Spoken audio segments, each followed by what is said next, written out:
Dans cette vidéo, nous allons parler de statistiques. C'est une branche des mathématiques qui s'intéresse à la collecte, à l'analyse, à l'interprétation et à la présentation des données. Les statistiques jouent un rôle crucial dans la prise de décision en fournissant des informations basées sur des faits. Nous sommes entourés de données et d'informations. Les statistiques permettent de transformer ces informations brutes en données utiles. En comprenant et en analysant ces données, nous pouvons identifier des tendances, faire des prévisions et prendre des décisions. Ici, nous allons voir les concepts fondamentaux des statistiques, quelques définitions comme la moyenne ou la médiane, et comment en faire des représentations graphiques. Commençons par cette étude qui porte sur une classe de 20 élèves. On a demandé à 7 d'entre eux le temps qu'ils passaient par semaine sur les réseaux sociaux. Nous avons eu les résultats suivants. Voici quelques définitions.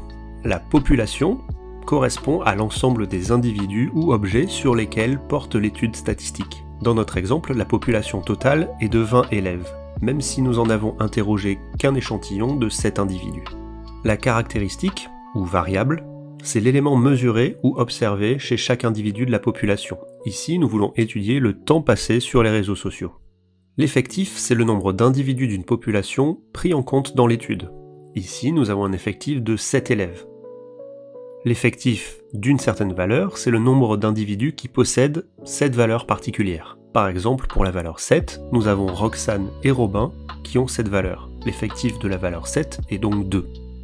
La fréquence d'une valeur, c'est la proportion de l'effectif de cette valeur par rapport à l'effectif total. Toujours pour la valeur 7, on a vu qu'elle apparaissait 2 fois. Sur l'effectif total qui est de 7, nous obtenons 0,29.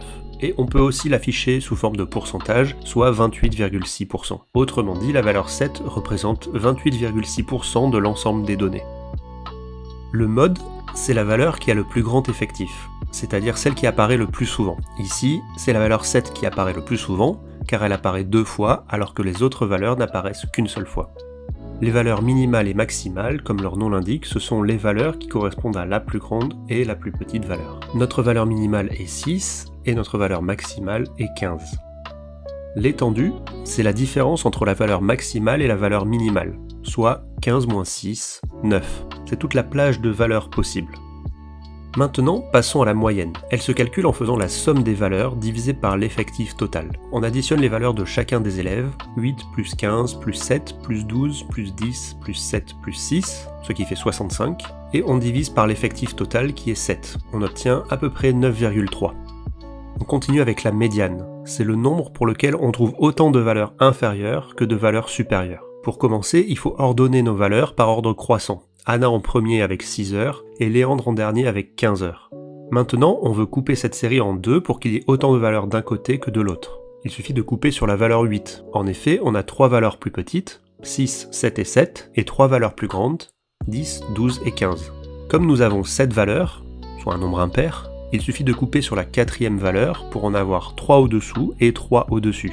Mais si nous avions un nombre pair de valeurs, par exemple 6, il faudrait couper entre la valeur 7 et la valeur 8 pour avoir 3 valeurs en dessous et 3 valeurs au-dessus. Pour trouver cette valeur qui n'existe pas dans notre échantillon, on va faire une moyenne entre la valeur juste avant 7 et la valeur juste après 8. On fait 7 plus 8 divisé par 2, soit 7,5.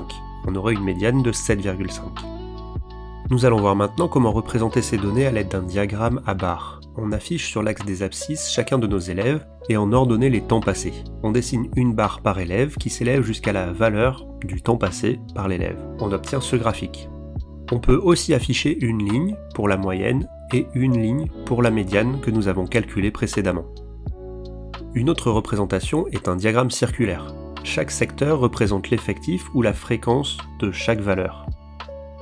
Faisons une petite parenthèse sur la différence entre la moyenne et la médiane. Prenons ce nouvel exemple qui représente les salaires des 8 employés d'une entreprise. En calculant la moyenne, nous obtenons 4638. Or, on voit bien que la plupart des employés gagnent beaucoup moins que cette valeur. Elle est tirée vers le haut par le salaire très élevé de l'employé 8. A l'inverse, la médiane est à 1850, car il y a autant d'employés qui gagnent moins que d'employés qui gagnent plus. La moyenne et la médiane sont toutes les deux très utiles, mais il faut savoir bien les utiliser. Voilà, j'espère que cette introduction aux statistiques est claire pour toi. N'hésite pas à poser tes questions dans les commentaires ou à proposer des sujets pour des prochaines vidéos. N'oublie pas de t'abonner à la chaîne.